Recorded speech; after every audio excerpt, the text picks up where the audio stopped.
میں جوائن کیا ہے پاکستان کے سابق سفارتکار جناب ظفر ہلالی نے. بہت شکریہ ظفر ہلالی صاحب. امریکی کانگریس کی قرارداد کے بعد اب اقوام متحدہ کی انسانی حقوق کی کونسل کی طرف سے بھی ایک طویل ریزولوشن آ چکا ہے. تو بین الاقوامی سطح پر یہ جو ڈیولپمنٹس ہو رہی ہیں یقیناً پاکستان تحریک انصاف کے حق میں تو جا رہی ہیں، مگر کیا یہ پاکستان کے بھی حق میں ہیں؟ متی اللہ صاحب، بات اصل بنتی ہے کہ آپ سمجھتے ہیں کون سے لوگ ہیں جو پاکستان کے حق میں ہیں. اگر آپ سمجھتے ہیں کہ اس وقت کی حکومت وہ ریپرزینٹ کرتی ہے پاکستان اور ہمارے نیشنل انٹرسٹ، تو اس وقت ان کے خلاف تو نہیں جا رہا ہے، اس لیے کہ امریکن ایڈمنسٹریشن تو ان کے ساتھ تو بڑی خوش ہے. انہوں نے وہ کیا جو وہ چاہتے تھے، ایک آدمی کو ہٹایا جو وہ نہیں چاہتے تھے، تو اس لحاظ سے تو وہ بڑے خوش ہیں. اب ظاہر ہے وہ یہ نہیں کہہ سکتے کہ ہم نے کروایا اور ہم خوش ہیں، مگر انفیکٹ وہ بڑے خوش ہیں. اور دوسری طرف سے آپ لوگوں نے جس طریقے سے وہ کیا، کچھ لوگ، آپ خاص طور آپ کے پاکستانی کمیونٹی جو ہے وہ بڑے خفا ہیں، وہ ایک اور سائٹ کے ساتھ چلتے ہیں. انہوں نے کہا اس کو نہیں نکالنا تھا، یہ غلط ہوا، اور اس لیے کہ یہ غلط ہوا ہم اس پہ خلاف اپنے، وہ تو امریکنز ہیں نا، وہ بھی ہم اپنے ملکوں کے لوگوں کو اکٹھے کر رہے ہیں کانگریس میں، اور آپ کے خلاف ہم ایکشن لینا چاہتے ہیں، انویسٹیگیشن چاہتے ہیں، اور اگر وہ انویسٹیگیشن ثابت ہو گیا تو پھر آپ کو پنشمنٹ ملے گا، تو وہ بھی خوش ہو جائیں گے. تو مجھے ایسا لگتا ہے کہ دونوں سائڈ خوش ہوں گے. ایک ہلالی صاحب، جی سوال تو یہ پیدا ہوتا ہے نا کہ پی ٹی آئی کا یہ بیانیہ تھا، بلکہ عمران خان کا، کہ امریکہ کی سازش تھی ان کی حکومت کو گرانا، اور اب امریکی کانگریس کی طرف سے یہ قرارداد پہ پی ٹی آئی والے شادیانے بجا رہے ہیں. تو کیا یہ تضاد نہیں ہے؟ نہیں، امریکن کی خواہش تھی، ان کا کنسپریسی نہیں تھا، سازش نہیں تھی، ان کی خواہش تھی. کیا تو آپ نے، ادھر سے حکم آیا، کیا آپ نے، تو ان کو وہ کوئی خاص سازش نہیں تھی. اور اب جب وہ سازش بیکمز سازش، اور سب کو پتہ چل جاتا ہے سازش، اور جس آدمی کے خلاف وہ سازش تھے اس کا سمپتھی بڑھتا ہے، اس کا سپورٹ بڑھتا ہے، اور امریکہ میں بھی اس کا سپورٹ ہے، تو وہ لوگ جو چاہتے ہیں انکوائری ہو وہ بڑے خوش ہیں. کانگریس بھی بڑے مزے سے، حالانکہ آپ سمجھتے ہیں کانگریس کو یہ انٹرنل بریفنگ نہیں ہوئی ہے، آپ سمجھتے ہیں یہ senators and congressmen don't know کہ کیا ہوا اور کیوں ہوا. بالکل جانتے ہیں.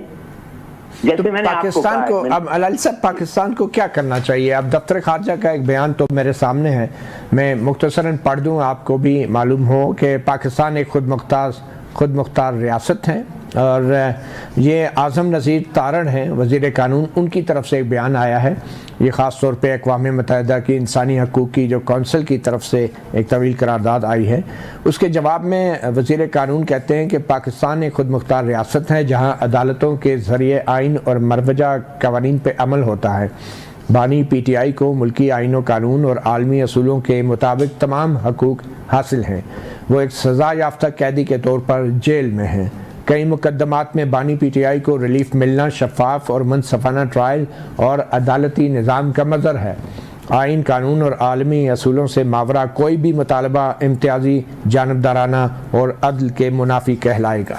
تو یہ ذرا بتائیں گے کہ یہ جو ایک کونسل ہے، human rights council working group on arbitrary detention, اس کی اس قرارداد کی کیا اہمیت ہے؟ کیا پاکستان کے لیے یہ فورم کوئی مشکلات پیدا کر سکتا ہے؟ اس لیے نہیں پیدا کر سکتا ہے، امریکن کے ساتھ نہیں کر سکتا ہے، ویسٹرن کنٹریز کے ساتھ نہیں کر سکتا ہے. اس لیے جو میں نے آپ کو ایکسپلین کیا، آخر یہ پورا رجیم چینج آپریشن ہے وہ ان کے سپورٹ سے ہوا ہے، تو اس لحاظ سے تو وہ خوش ہیں. تو مجھے سمجھ نہیں آ رہی ہے کہ ہم کیا، یہ فارن آفس جو کہا ہے وہ اس کا جواب بہت سیدھا سادہ ہے کہ وہ انویسٹیگیٹ کرنا چاہتے ہیں. اگر وہ انویسٹیگیٹ کر پائیں اور ادھر سے پروف نکلتا ہے کہ ان کے خلاف جو ہوا تھا وہ ہر لحاظ سے غلط تھا، تو یہ کاؤنسل کہہ دے گی اور آپ کو پھر بھگتنا پڑے گا. نہیں تو یہ انویسٹیگیشن کون کرے گا؟ انویسٹیگیشن وہ خود کریں گے، ظاہر ہے وہ آپ کو نہیں پوچھیں گے نا، ان کو اپنے سورسز سے کریں گے اور پھر وہ اناؤنس کریں گے کہ ہم نے انویسٹیگیشن. کیا پاکستان پابند ہے ان کی طرف سے جو ریکویسٹ کی گئی ہے کہ وہ ورکنگ گروپ کو جواب دے جو 5 سوال اٹھائے گئے ہیں ان کا، کہ عمران خان کو رہا کیا گیا ہے نہیں، کب کیا ہے، کیا کوئی معاوضہ انہیں دیا گیا ہے، کیا کوئی انویسٹیگیشن جو ہونی ہے عمران خان کے حقوق کی خلاف ورزی کی جو انویسٹیگیشن ہونی تھی وہ ہوئی ہیں یا نہیں، ان کا کیا نتیجہ نکلا ہے، اور کیا کوئی قانون سازی کی گئی ہے آئندہ ایسی انسانی حقوق کی خلاف ورزیوں کو روکنے کے لیے. تو اور پھر اس گروپ کی جو اوپینین ہے اس پہ عمل درآمد کے لیے کوئی ایکشن لیے گورنمنٹ نے کیا؟ اس کا جواب اگر نہیں دیتی حکومت پاکستان، جس کے لیے انہوں نے ایک ڈیڈ لائن بھی مقرر کر رکھی ہے، تو پھر کیا ہوگا؟ اگر آپ نے جواب نہیں دیا you will presume to be guilty. دیکھیے آپ کو تو کہنا چاہیے ہم جواب دینا چاہتے ہیں، ہم ضرور جواب دینا چاہتے ہیں، ہم ایسے ملک نہیں ہیں، یہی تو کہہ رہا ہے فارن آفس، ہم نے قانون کے مطابق کیا ہے، قانون کے خلاف ورزی نہیں کی ہے، وہ تو جواب ان کو لازمی دینا ہی ہے اور دیں گے.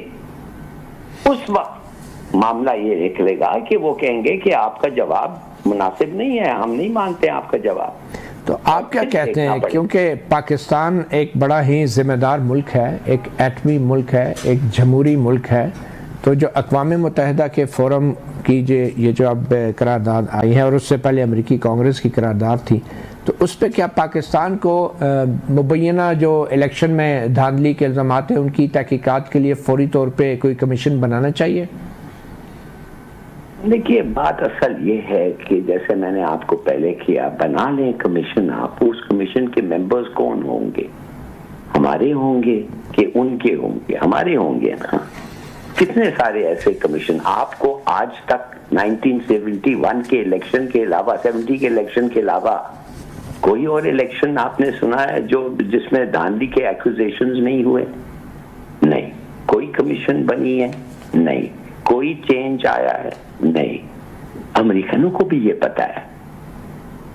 تو میرے خیال میں ہم making a mountain out of a molehill, یہ سب جو ہے، میں کہتا ہوں کانگریس کا جو انویسٹیگیشن ہے وہ صرف وہ پاکستانی پرومیننٹ رچ اور انفلوئنشل پاکستانی جن کا ووٹ ہے وہ کانگریس میں نے کہتے ہیں ہاں تم بالکل صحیح کہہ رہے ہو، اگر ہوا ہے تو پتا کریں ہوا ہے کہ نہیں، اگر ہوا ہے تو ہم کنڈیم کریں گے. ختم ہو گئی. آپ یہ کہہ رہے ہیں کہ پی ٹی آئی کا اس میں کوئی قصور نہیں ہے، یہ پاکستان کا اپنا قصور ہے. اگر عالمی